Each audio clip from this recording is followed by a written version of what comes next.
நேற்று இந்த படம் பார்த்தேன். நான் பார்த்தேன்ற விட பார்ப்பதற்கான ஒரு நல்ல வாய்ப்பு கொடுத்தாரு மாரியண்ணே. ரொம்ப நன்றிங்கண்ணே. இந்த படம் பார்த்துட்டு வெளியில் வரப்போ எல்லாத்துக்கும் என்ன ஒரு கணம் இருந்துச்சோ அதே கணம் தான் எனக்கு இருந்துச்சு.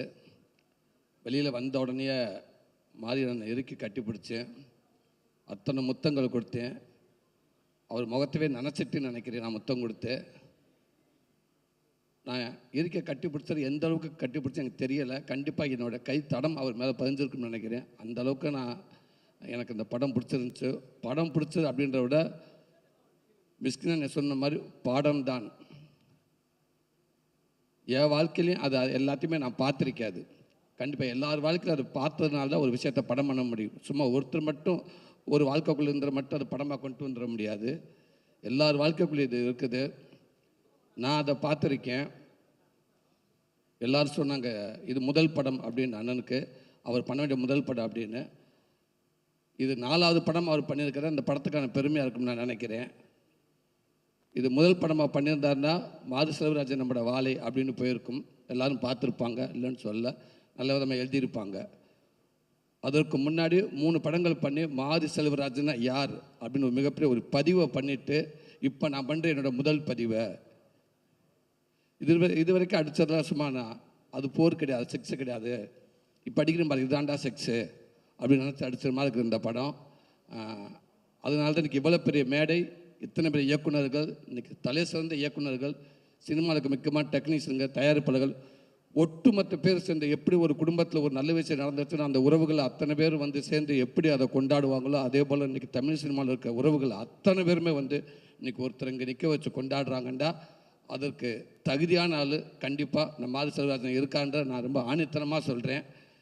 வாழ்த்துக்கள்னே. உங்களை பெற்றவங்களுக்கும் உங்கள் கூட இருந்த மற்றவங்க எல்லாருக்கும், உங்கள் குடும்ப உறுப்பினர்கள், உங்கள் மண்ணின் மைந்தர்கள், உங்கள் உறவு எல்லாரும் காலங்காலமாக சந்தோஷப்பட்டு ஒரு மலை மேலே ஏறி நின்று வான உயர கத்துறதுக்கான தகுதியான ஒரு படமாக இருக்குன்னு நினைக்கிறேனே. தகுதியான மனிதராக நீங்கள் இருப்பீங்கன்னு நினைக்கிறேனே. ரொம்ப சந்தோஷனே. அதே மாதிரி அந்த ஸ்கூலில் வந்து எனக்கு அந்த மாதிரி லைஃப் இருந்திருக்கு. நான் ஸ்கூலில் படிக்க போகல, சாரி, நீங்கள் டக்குன்னு பதற வேண்டாம். எங்களுக்கு அந்த மாதிரி நானும் லவ் பண்ணியிருக்கேன். அந்த டீச்சர் இல்லை, அந்த டீச்சர் கொண்டு ஒரு டிஃபன் பாக்ஸை, அந்த டீச்சர் டெய்லி வந்து நல்ல சாப்பாடாக கொண்டு வருவாங்க. அந்த டீச்சர் அம்மா வந்து அந்த எல்லாத்துக்கும் ஒரு தெரியாதனமும் ஒரு உருண்டையை கொடுத்துட்டாங்க. சாப்பிட்றப்ப எல்லா பேரும் கை நீட்டிகிட்டு இருப்பானுங்க. நாங்களும் கை நீட்டிக்கிட்டே கொடுத்துட்டே இருப்பாங்க. ஓரளவுக்கு அந்த அவங்களுக்கு தேவையானவோ மற்ற எல்லாத்துக்கும் கொடுத்துருவாங்க. இப்போ பார்த்துக்கிறேன் ரொம்ப போச்சு. அதுக்கப்புறம் ஒரு ஸ்டேஜ் அந்த அம்மாவுக்கு சாப்பாடு இருக்கா, டீச்சருக்கு எல்லா சாப்பாடும் கொடுத்துருவாங்க. டக்குன்னு ஒரு நாளைக்கு ஒரு ரூல்ஸ் போட்டாங்க. பார், இந்த நம்ம இதில் சொல்கிற மாதிரி எவன் கிளாஸில் ஃபஸ்ட்டு அவன் தான் டான்ஸ் கிளாஸ் கலந்துக்கிறேன் அப்படின்ற மாதிரி, எவன் 1லேருந்து 5க்குள்ள நல்ல மார்க் எடுக்கிறான்னு அவனுக்கு மட்டும்தான் உருண்டை அப்படின்ட்டாங்க. அதுக்கப்புறம் நமக்கு உருண்டைக்கு ரொம்ப தூரமாகிடுச்சு, சாப்பாடு ரொம்ப தூரமாகிடுச்சு. அப்புறம் டிஃபன் பாக்ஸை திருட ஆரம்பிச்சிட்டா சேர்ந்து. இதுக்கப்புறம் அந்த அம்மா அந்த டீச்சர் டிஃபன் பாக்ஸை கொண்டு வரதே விட்டாங்க. ஸோ இந்த மாதிரி ஒரு நல்ல வேலைக்கு நல்ல பதிவான வேலைகள் தான் நாங்களாம் பண்ணியிருக்கோம். பரவாயில்ல. அந்த தம்பியாவது வந்து நான் வேலைக்கே போக மாட்டேன், என்னை பள்ளிக்கூடத்துக்கு அனுப்பு அப்படின்னு சொல்கிறாங்க. எனக்கு பள்ளிக்கூடத்தை தவிர எங்கே வேண்டாலும் போமா, நான் போகிறேன், என்னை தயவுசெய்து பள்ளிக்கூடத்துக்கு மட்டும் நான் அனுப்பிடாதுன்னு நான் அடம் பிடிச்சிருக்கேன். இன்றைக்கி அதை அவ்வளோ அழகாக அவ்வளோ சுவாரஸ்யமாக சூப்பராக சொல்லி ரசிக்க வச்சு சிந்திக்க வச்சு அப்படியே கொஞ்சமாக வந்து அப்படியே வந்து நம்ம வாழ்க்கைக்குள்ள தள்ளினீங்க பாருங்கள். நடக்கக்கூடாத ஒரு சம்பவம் நடந்து இவ்வளோ இன்னலில் இருந்து ஒரு மனுஷன் இவ்வளோ தூரம் கடந்து வந்து இன்றைக்கி வந்து நின்றக்காரன்றப்ப கும்பிடுவதற்கு கைகள் பத்தாதுனே. உண்மைக்கானே அத்தனை கைகள் இருந்து அவளும் கும்பிடணும்னே. எவ்வளோ கஷ்டத்தை தாண்டி வந்திருக்கீங்க. ரொம்ப பெருமையாக இருக்குண்ணே, ரொம்ப சந்தோஷமாக இருக்குதுண்ணே. இந்த படத்தில் ஒர்க் பண்ண அத்தனை பேருக்கும் சரி, சந்தோஷ் நாராயணனே வாழ்த்துக்கண்ணே. ரொம்ப சிறப்பாக பண்ணியிருந்தீங்கண்ணே. நிறைய இடத்துல ரொம்ப பிரமாதமாக பண்ணியிருந்தீங்கண்ணே. அதே நேரத்தில் தேனி ஈஸ்வரண்ணே, நான் வெண்ணிலா கபடிக்குள்ளே பண்ணுறப்போ முதல் கேமராமேன் நான் சினிமாவில் நான் அவரை பார்த்தது. அவ்வளோ அற்புதமாக இருந்துச்சுண்ணே. சொல்லிக்கிட்டே போனேன், அவ்வளோ ஷார்ட்னேன், அவ்வளோ ஷார்ட் இருக்கு. இந்த படத்தை ஆரம்பித்த எண்டு வரைக்கும் நான் சொல்லிக்கிட்டே போயிருவேன். ஏன்னா இந்த மாதிரி படங்களும் நான் சொல்ல முடியும். கௌதம் வாசுதேவன் சார் மாதிரி படங்கள் என்னால் சொல்ல முடியாது. ஏன்னா அதில் வந்து அந்த ஒரு ஸ்டைல் வேறு. ஆமாம், அதுக்கு எனக்கு ரொம்ப தூரமாக இருக்குன்னு. ஆனால் இதில் அப்படியே கவிதையாக இருந்துச்சு. அப்படி இருந்துச்சு நிறையா செட்டு. அதில் அந்த பையன் ஓடியாந்து ஃபஸ்ட்டு அங்கே கீழே இருந்து கட்டில் கீழே எழுப்பி விட்டு வேகமாக ஓடியாந்து போகிற வழியில் அந்த டம்முன்னு பாலத்தை கீழே குதித்து அந்த தண்ணி அள்ளி முகத்தை கழுவிட்டு அள்ளி குடிச்சிட்டு போய் பாருங்க. இதை விட ஒரு பதிவு எதுவுமே இருக்கான்னு நினைக்கிறேன்னு. அது மாரியன்னு உங்களை சேர்ந்ததேன் தேனீஸ்வரன் அது படம் பிடிச்ச விதம் அவ்வளோ சூப்பராக இருந்துச்சுன்னு. நடித்த அத்தனை பேர்த்துக்கும் என்னோட மனமார்ந்த வாழ்த்துக்கள். தம்பிகளாக தமிழ் சினிமாவுக்கு அற்புதமான ஒரு நடிகரை கொடுத்துட்டார் அண்ணன். அந்த செல்ல குட்டிகளுக்கு கட்டி பெத்தார்களுக்கு தங்க பெத்தார்களுக்கு மனமார்ந்த வாழ்த்துக்கள். எல்லாத்துக்கும் நன்றி நன்றி.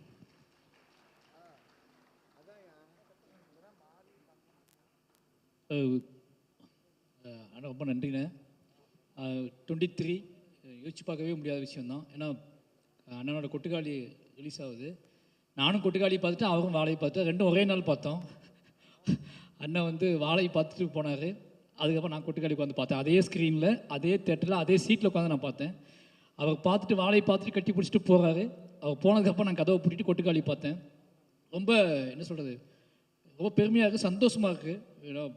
கொட்டுக்காளியை மறந்துட்டு அவரை என்னை கட்டி பிடிச்சதும், நான் வாழையை மறந்துட்டு அவரை கட்டி பிடிச்சதும் ரொம்ப ஒரு முக்கியமான மேடையாக நான் பார்க்குறேன், முக்கியமான விஷயமாக பார்க்குறேன். ஏன்னா அவருக்கு அவ்வளோ ப்ரொமோஷன் வேலைகள் இருக்குது. கிட்டத்தட்ட வந்து ஒரு மணி நேரமாக உட்காந்துட்டு இருந்தார். அது எனக்கு ரொம்பவே ரொம்ப சந்தோஷமாக இருக்குது. இப்போ சிவகார்த்திகேயன் அவருமே வந்து வாழையை வந்து கூப்பிட்டோன்னே அதே டேட்டில் தான் ரிலீஸ் ஆகுது 2 படமுமே. அவர் எனக்கு ப்ரொமோட் பண்ணி கொடுத்துருக்காரு, எனக்கு பேசி கொடுத்துருக்காரு. வினோத்து அவன் வந்து எங்கே சுற்றிட்டு இருக்கான்னு தெரில, வரல.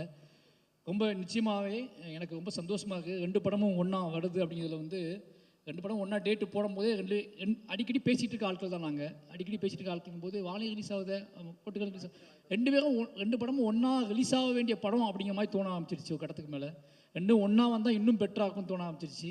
அப்படி தான் வாழையும் கொட்டுக்காளியும் வருது. நிச்சயமாக வாழையும் எழுதக்கூடிய கைகள் எல்லாமே கொட்டுக்காளியும் எழுதுனா ரொம்ப சந்தோஷமாக இருக்கும். கொட்டுக்காளியும் எழுத கைகள் எல்லாம் வாழையும் எழுதுனா சந்தோஷமாக இருக்கும். ஏன்னா 2 பேருமே சாதாரண மண்ணிலிருந்து புடுங்கி எடுத்துகிட்டு வந்த கதைகள். ரொம்ப ரொம்ப அடிப்பட்டு மண்ணிலிருந்து வினோத்துங்கிறவன் இன்னும் வினோத் ராஜ் அப்படிங்கிறவன் இன்னும் என்னை மாதிரியே அவன் இன்னும் பிடுங்கி எடுத்துகிட்டு இன்னும் சொல்லப்படாத கதைகள் நிறைய வச்சுருக்கான். வினோத் அங்கேருந்து பிடுங்கி எடுத்துகிட்டு தான் கொட்டுக்காளி கொண்டு வந்திருக்கான். யோசிச்சு பார்க்கும்போது இது கோயின்சிடென்ட் மாதிரி தான் நடக்குது. ஆனால் 2 பேருமே நிச்சயமாக சொல்கிறாள் அண்ணனோட நடிப்பு. நெல்சன் சொன்னாப்புல, நெல்சன் கொட்டுக்காளியும் பார்த்துட்டாப்புல. இப்போ வாழையை பற்றி நெல்சன் இப்படி பேசினார்ல, கொட்டுக்காளியை பற்றி நெல்சன் பேசினா எப்படி இருக்கும் யோசிச்சுப்பாங்க. நெல்சன் சொன்னாப்புல என்கிட்ட, தலைவா படம் பார்த்தீங்களா கொட்டுக்காளின்னு கேட்டாப்புல. நான் வந்து இல்லை என்ன தான் பார்க்கணும் அப்படின்னு. இந்த ஆட்டோக்குள்ள ஒரு சீன் நடிச்சிருக்காப்புல சூரி அப்படின்னாப்புல. என்னாச்சு அப்படின்னு நலுக்குன்னு மிதிக்கிறாப்புல.